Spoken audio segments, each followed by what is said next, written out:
ನಮಸ್ಕಾರ ಫ್ರೆಂಡ್.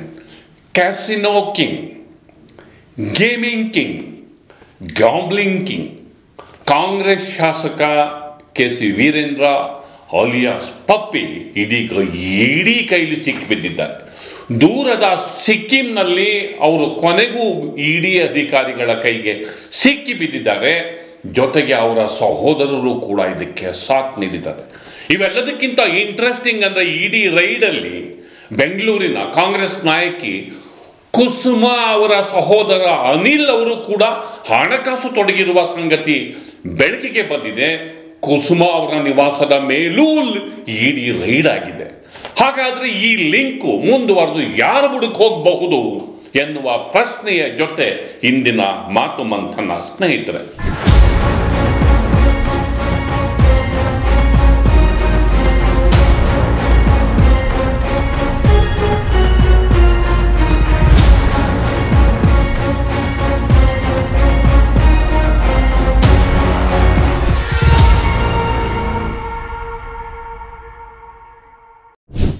ಗೆಳೆಯರೆ, ಇವತ್ತು ಒಂದು ರೀತಿಯಲ್ಲಿ ಇಡಿ ಅಧಿಕಾರಿಗಳು ಕೆಲವರು ಪ್ರಭಾವಿ ವ್ಯಕ್ತಿಗಳಿಗೆ ನಮ್ಮನ್ನು ಯಾರು ಮುಟ್ಟಕ್ಕಾಗೋದಿಲ್ಲ ಅಂತ ಏನು ತಿಳ್ಕೊಂಡಿರ್ತಾರೋ ಅಂತಹ ಪ್ರಭಾವಿ ವ್ಯಕ್ತಿಗಳಿಗೆ ಶಾಕ್ ಕೊಟ್ಟರು.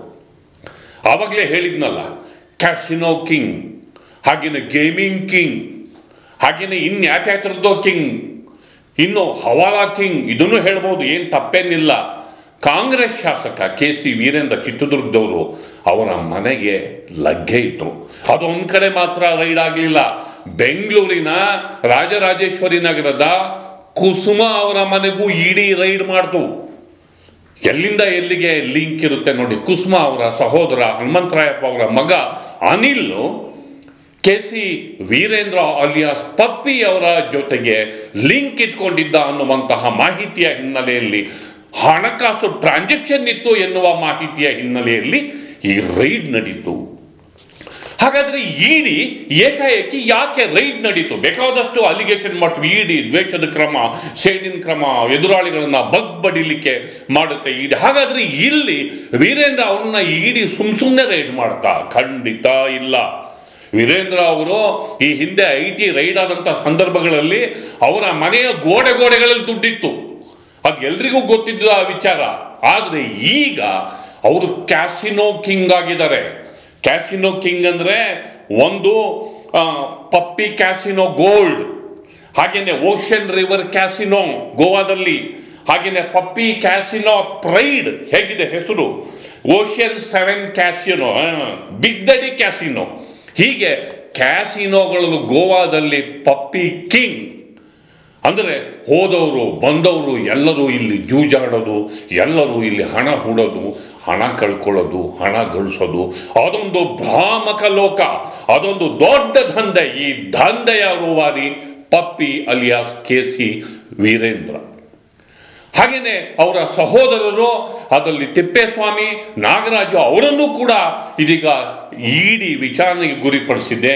ಇಲ್ಲಿ ವಿಶೇಷವಾಗಿ ಈ ಒಂದು ಆನ್ಲೈನ್ ಬೆಟ್ಟಿಂಗ್ ಜಾಲ ಕೂಡ ಪಪ್ಪಿ ಅವರ ಹಿಂದಿದೆ ಎನ್ನುವಂತಹ ಮಹತ್ವದ ಮಾಹಿತಿ ಲಭ್ಯವಾಗಿದೆ. ಆನ್ಲೈನ್ ಗೇಮ್ ಅದು ಒಂದು ರೀತಿಯಲ್ಲಿ ದೊಡ್ಡ ಜಾಲವನ್ನು ಅವರು ಹೊಂದಿದ್ದಾರೆ. ಅದರಲ್ಲೂ ವಿದೇಶದಲ್ಲೂ ಕೂಡ ಈ ಜಾಲದ ಒಂದು ನೆಲೆಯನ್ನು ಹೊಂದಿದ್ದಾರೆ ಎನ್ನುವಂತಹ ಮಹತ್ವದ ಮಾಹಿತಿ ಇದೀಗ ಇಡಿಗೆ ಲಭ್ಯ ಆಗಿದೆ. ಅದರಂತೆ ತಿಪ್ಪೇಸ್ವಾಮಿಯವರು ನೋಡ್ಕೊಂಡಿದ್ದಂತಹ ಡೈಮಂಡ್ ಸಾಫ್ಟೆಕ್ ಅದು ದುಬೈನಲ್ಲಿದೆ, TRS ಟೆಕ್ನಾಲಜಿ ಅದು ದುಬೈನಲ್ಲಿದೆ, ಹಾಗೆಯೇ ಪ್ರೈಮ್ 9 ಅದು ಕೂಡ ದುಬೈನಲ್ಲಿದೆ.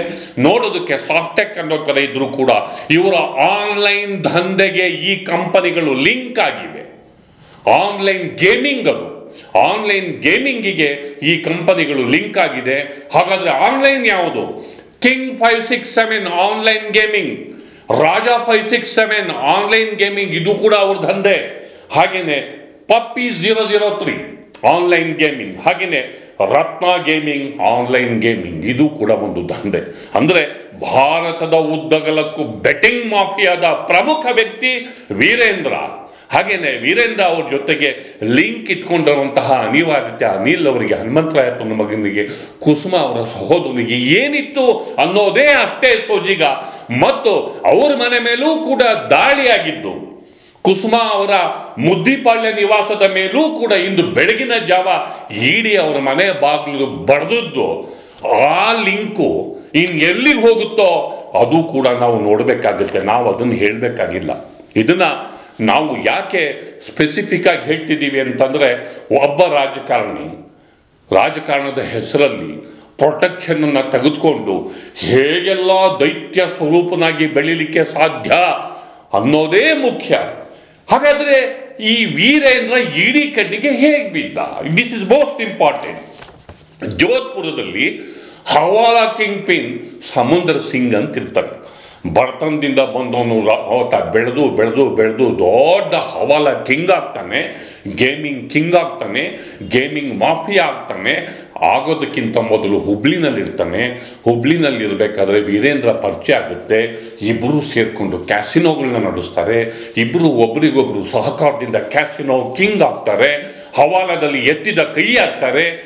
ಈಗ ಇಡಿ ಕೈಲಿ ಸಿಕ್ಕಾಕೊಂಡಿದ್ದಾರೆ. ಅಲ್ಲಿ ರೈಡ್ ಆದಾಗ ಇಲ್ಲಿಯ ಜಾಲ ಹೊರಗೆ ಬಂದಿದೆ, ಇಲ್ಲೂ ಒಂದು ರೈಡ್ ಆಗಿದೆ. ಇಲ್ಲಿಯ ಜಾಲ ಅಲ್ಲೇನಿದೆ ಅನ್ನೋ ಮಿಸ್ಸಿಂಗ್ ಲಿಂಕ್ ಇದು ಪೂರ್ತಿಯಾಗಿದೆ. ಸರಿ ಸುಮಾರು 30 ಕಡೆ ಲಿಂಕ್, 30 ಕಡೆ ರೈಡು. ಗೋವಾ, ಬಾಂಬೆ, ಗುಜರಾತ್, ಜೋಧ್ಪುರ, ಹೀಗೆ ಇವರ ದೊಡ್ಡ ಜಾಲ ಭಾರತದಲ್ಲಿ ಉದ್ದಗಲಕ್ಕೂ ಹಬ್ಬಿ ನಿಂತಿದೆ. ಕನ್ಯಾಕುಮಾರಿಯಿಂದ ಕಾಶ್ಮೀರದವರೆಗೂ ಈ ಕಿಂಗ್ ಪಿನ್ ಮಾಫಿಯಾ ಒಂದು ದೊಡ್ಡ ತಲೆಮಾರನ್ನ ಗೇಮಿಂಗ್ ಜಾಲದಲ್ಲಿ, ಕ್ರಿಕೆಟ್ ಬೆಟ್ಟಿಂಗ್ ಜಾಲದಲ್ಲಿ ತೊಡಗಿಸುವಂತಹ ಒಂದು ದೊಡ್ಡ ಮಾಫಿಯಾ ಅಡಗಿದೆ. ಇದಿನ್ನು ತನಿಖೆ ಅಗದಂತೆಲ್ಲ ಯಾರ್ಯಾರು ದುಡ್ಡು ಎಲ್ಲೆಲ್ಲಿ ಹಾಕಿದರು, ಯಾವ ರಾಜಕಾರಣಿ ದುಡ್ಡು ಇವ್ರ ಮೂಲಕ ಬೆಟ್ಟಿಂಗ್ ಮಾಫಿಯಾದ ಬೆಟ್ಟಿಂಗ್ ದಂಧೆನಲ್ಲಿ ತೊಡಗಿಸಿದಾರೋ, ಯಾವ್ಯಾವ ರಾಜಕಾರಣಿ ಇವ್ರ ಮೂಲಕ ಕ್ಯಾಸಿನೋದಲ್ಲಿ ತೊಡಗಿಸಿದಾರೋ ಅನ್ನೋದು ಬಹಿರಂಗ ಆಗಬೇಕಾಗಿದೆ. ಒಂದು ರೀತಿ ಇಡೀ ಭಾರತವೇ ಬೆಚ್ಚಿ ಬೀಳುವಂತಹ ದೊಡ್ಡ ಜಗತ್ತು, ಮಾಫಿಯಾ ಜಗತ್ತು ಇಲ್ಲಿ ಅಡಗಿದೆ ಅನ್ನೋ ಮಾತನ್ನು ಹೇಳ್ತಾ ನನ್ನ ಮಾತನ್ನು ಮುಗಿಸ್ತಿದ್ದೇನೆ.